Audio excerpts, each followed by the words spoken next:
ஊருக்கே உணவளிக்கும் உழவர்கள் வாழ்வாதாரத்திற்காக டெல்லி சென்று போராடுகின்றனர். டெல்லி ஜந்தர் மந்தரில் போராட்டம் நடத்த அனுமதி கிடைக்காததால் வெயிலிலும் பனியிலும் வறண்ட நிலம் போல கிடந்து அவர்கள் வாடுகிறார்கள்.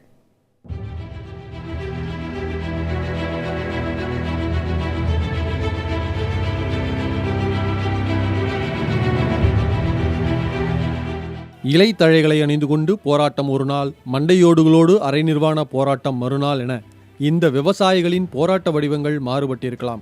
ஆனால் கோரிக்கை ஒன்றுதான், விவசாயத்தை காக்க வேண்டுமென்ற ஒற்றை கோரிக்கைதான். டெல்லி ஜந்தர் மந்தரில் முறையாக அனுமதி கிடைக்காமல் போராடி வரும் இவர்களுக்கு கூடாரம் அமைக்கக்கூட அனுமதி இல்லாததால் 150க்கும் அதிகமான தமிழக விவசாயிகள் வெயிலிலும் பனியிலும் வாடி கிடக்கின்றனர். எங்களது போராட்டம் லாபகரமான விலை, நதிகளை இணைப்பது, அதுவரை அனைத்து விவசாயிகள் வாங்கிய கடனை தள்ளுபடி செய்வது, 60 வயதிருந்த விவசாயிக்கு பென்ஷன் வேண்டும் என்பதெல்லாம் கிடைக்கும் வரை இங்கே போராடுவோம். தமிழில் லெட்ரு போட்டோம்ப்பா. ஆனால் மோடி சிவன் கோவிலுக்கு வந்திருந்தாங்க. சிவன் கோவிலுக்கு இந்த என்னங்க சொல்கிறது, துப்பட்டா அந்த ஒரு அம்மா கேட்டுச்சுன்னு உடனே மறுநாளே கொண்டு போய் கொடுத்தாரு ஹாஸ்பிட்டலில், தபால் பெட்டியில். இன்னைக்கு 4 நாளாக பட்டியும் பசியுமா வாடிட்டு இருக்கோம்ப்பா.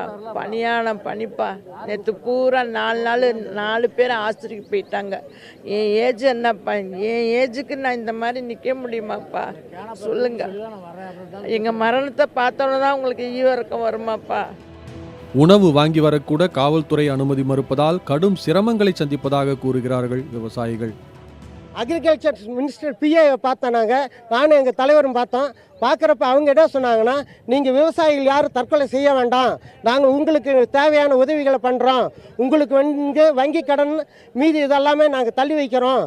அதனால் தற்போது நிலையை நீங்கள் எடுத்து கூறியிருக்கீங்க. உங்களை அக்ரி மினிஸ்டர் மூலம் நாங்கள் அதை நேரடியாக பார்க்குறோன்னு சொல்லியிருக்காங்க. இதுவரையில் பார்க்கவே அவங்க அனுமதியே கொடுக்கவே இல்லைங்க. உங்களுக்கு பயிர் லோன் இருக்குது, அதனால் நீங்கள் அதை முதல்ல கட்டி முடிங்க அப்படிங்கிறோம். எங்களுக்கு அதை கட்டி முடிக்கிற அளவுக்கு தெம்பு இருந்தால் நாங்கள் காலேஜில் பணம் கட்டியே படிச்சுருவோங்க. இப்போ அந்த கட்ட முடியாதனால தான் இப்போ நாங்கள் லோனை, எஜுகேஷன் லோனே கேட்டோம். அதையும் இப்போ கொடுக்க முடியாதுன்னு சொல்லிட்டாங்க. நீங்கள் முதல்ல அந்த பயிர் கடன்லாம் கட்டுங்க, உங்கள் பேரில் லோன் இருக்குது அப்படின்னு சொல்லி டாக்குமெண்ட்லாம் இப்போ கொடுக்க மாட்டேங்கிறாங்க. இப்போ எங்கள் டாக்குமெண்ட்டும் முழுகிற கண்டிஷனில் தான் இருக்குது. எங்கள் பொழப்பு என்ன ஆகுமோ தெரியல. நவீனத்தை வளர்க்கும் முயற்சியில் உயிர் வளர்க்கும் உணவை அழித்துக் கொண்டிருக்கிறோம்.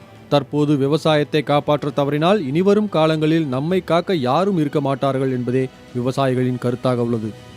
இவர்களது இந்த போராட்டங்களும் இவர்களது இந்த கோரிக்கைகளும் உடனடியாக கண்டுகொள்ளப்பட வேண்டிய ஒரு அத்தியாவசிய தேவையானது தற்பொழுது ஏற்பட்டிருக்கின்றது.